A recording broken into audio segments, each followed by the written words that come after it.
time literally flies. It's been almost a month for me being in Costa Rica, and the more and more I stay in this place, I am falling in love with this country. The people, the nature, the beach. I can completely understand the pura vida lifestyle. Learning so much about myself, especially with the skill of surfing.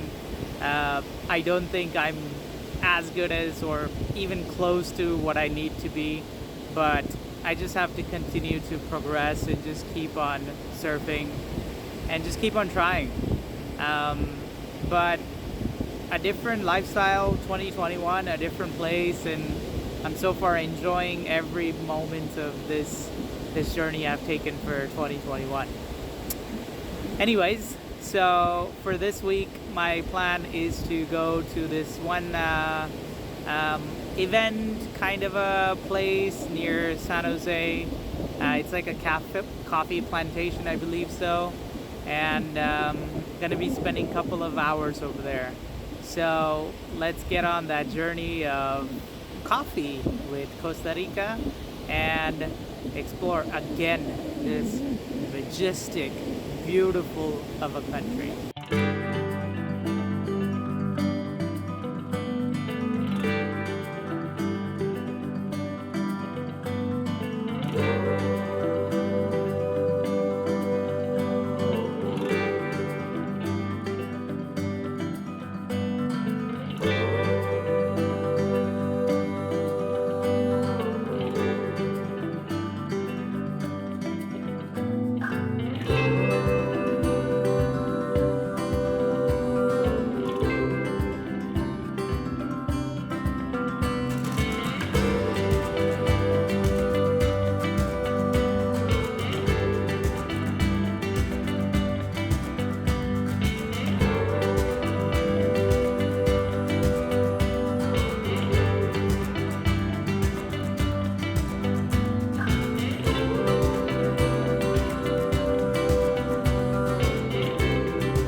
The first lesson for today is longboards are good for you if the waves are long.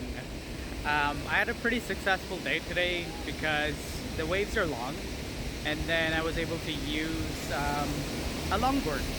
And with the longboard, you're able to balance more, you're able to stand up, and you're able to ride the wave for a long time, so it helps a lot. So even if you're a beginner, this kind of builds your confidence.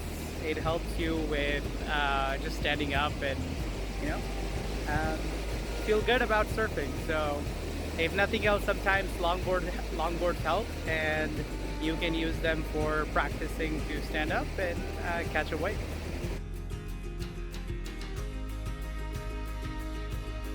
Another lesson that I learned this week is paddling. So you must be wondering, wait, didn't you already mention paddling in one of your previous videos? Well, this is such an important lesson that it needs to be repeated once again. Because pretty much surfing is all about paddling. You're waiting for the waves, you're paddling and trying to catch the speed of the waves.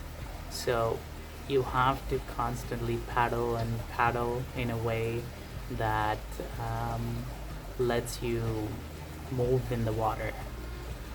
It's pretty much the synchronization aspect of moving with the water. And one of the things that my instructor told me was, see if you can try to paddle with just with your wrists and your fingers. So that way you're not exerting so much physical pressure on your whole body.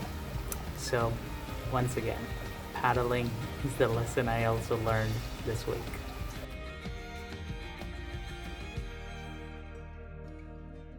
And the third lesson, as much as you can learn so much from YouTube, it's a wonderful tool to have.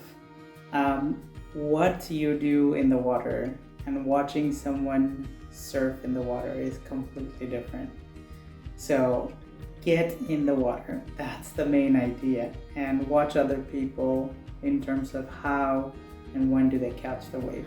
So for example, I was watching a lot of videos on YouTube to when to catch the wave, when to start paddling, all those things.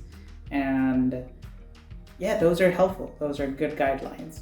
But when you see a person actually in the water catching the wave, that makes a huge difference because you can see it and you can visualize it. It's right in front of you to understand when to catch the wave.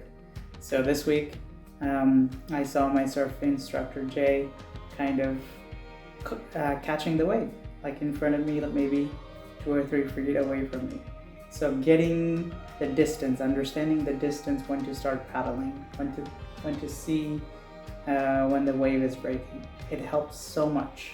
So if you can, get in the water, get to someone, watch other surfers, like when do they start paddling and when do they start, catching the wave as well. It seems obvious, but it makes a ton of difference watching videos on YouTube versus watching someone in person. Such a basic, simple tip, but very, very useful. So yeah, those are the 3 things that I learned this week.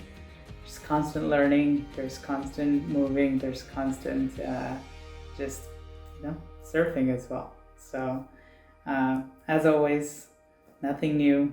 Keep on surfing. Let's do this thing. Let's keep on practicing.